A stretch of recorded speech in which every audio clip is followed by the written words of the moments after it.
मेरा नाम किशोर दास है और यह मेरी जिंदगी की वो कहानी है जो मेरे दिल के सबसे गहरे दर्द को बयां करती है। मैं और मेरी पत्नी साक्षी, जिनसे मेरी लव मैरिज हुई थी, ने अपने 3 बेटों उमेश, उमंग और उत्कर्ष के लिए अपनी पूरी जिंदगी समर्पित कर दी।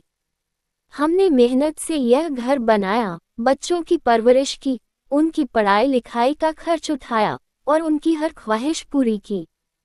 मगर जब हम बूढ़े हुए तो हमारे बेटों ने हमें बोझ समझना शुरू कर दिया। मेरा बड़ा बेटा उमेश, जिसकी शादी एक ऐसी लड़की से हुई जिसे मैं और साक्षी कभी पसंद नहीं करते थे, एक दिन हमारे कमरे में आया और हमें छत पर बने कबाड़ वाले कमरे में शिफ्ट होने को कहा। उसने कहा कि हमारी वजह से बिजली का बिल ज्यादा आता है और हमें नीचे के कमरे की जरूरत नहीं है। मैंने समझाया कि उस कमरे में गर्मी असहनीय है, वहाँ इन्वर्टर भी नहीं है और इस उम्र में हम वहाँ नहीं रह सकते। मगर उमेश ने मेरी एक न सुनी और बदतमीजी से बोला कि पहले लोग भी तो धूप में रह लेते थे। उसने कहा कि यह फैसला तीनों भाइयों का है। मेरी पत्नी की आंखों में आंसू थे और मेरा दिल टूट रहा था। हमने अपने बच्चों को इतना प्यार दिया, फिर भी वे हमें अपमानित कर रहे थे। उमेश की पत्नी ने मेरी बेबसी का मजाक उड़ाया और कहा कि मैंने उनकी शादी में दखल देने की कोशिश की थी और अब मेरे बेटों ने मुझे ही छोड़ दिया। शायद हमारी गलती थी कि हमने अपने बच्चों को हद से ज्यादा लाड़ प्यार में बिगाड़ दिया। उनकी बदतमीजी को हम हंसी में टाल देते थे और आज वही बच्चे हमारी आंखों में आंखें डालकर बात करने लगे। आखिरकार हम ऊपर वाले कमरे में चले गए, जहां गर्मी इतनी थी कि रात को नींद नहीं आई। मच्छरों ने हमें जख्मी कर दिया और साक्षी की तबीयत बिगड़ने लगी। एक रात जब लाइट चली गई, घुटन इतनी बढ़ गई कि साक्षी को सांस लेने में तकलीफ हुई। मैंने अपने छोटे बेटे उत्कर्ष से मदद मांगी, जो सबसे पढ़ा लिखा था, मगर उसने भी मुझे ठुकरा दिया और कहा कि उसके पास मेरी मदद के लिए पैसे नहीं हैं।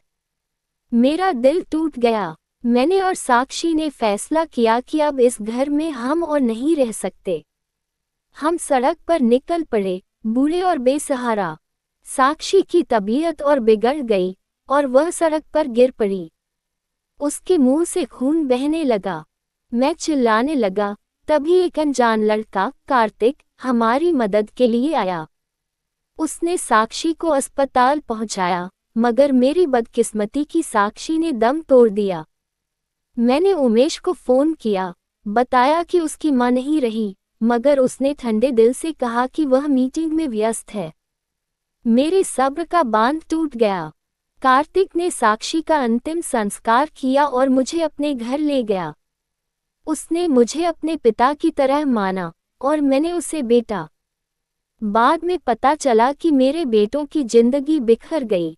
उमेश रिश्वत लेते पकड़ा गया, उसकी नौकरी चली गई। उमंग की नौकरी भी गई और उत्कर्ष का एक्सीडेंट हो गया, जिससे वह एक टांग से लाचार हो गया। जब मैं उनसे मिलने गया, वे माफी मांगने लगे। वे समझ चुके थे कि बुजुर्गों की दुआएं कितनी जरूरी होती हैं। मैंने उन्हें माफ कर दिया, मगर उनके साथ रहने से इनकार कर दिया, क्योंकि कार्तिक ने मेरा साथ दिया था। अब मैं कार्तिक के साथ रहता हूँ और कभी कभी अपने बच्चों से मिलने जाता हूँ। मेरे बेटे सुधर गए हैं।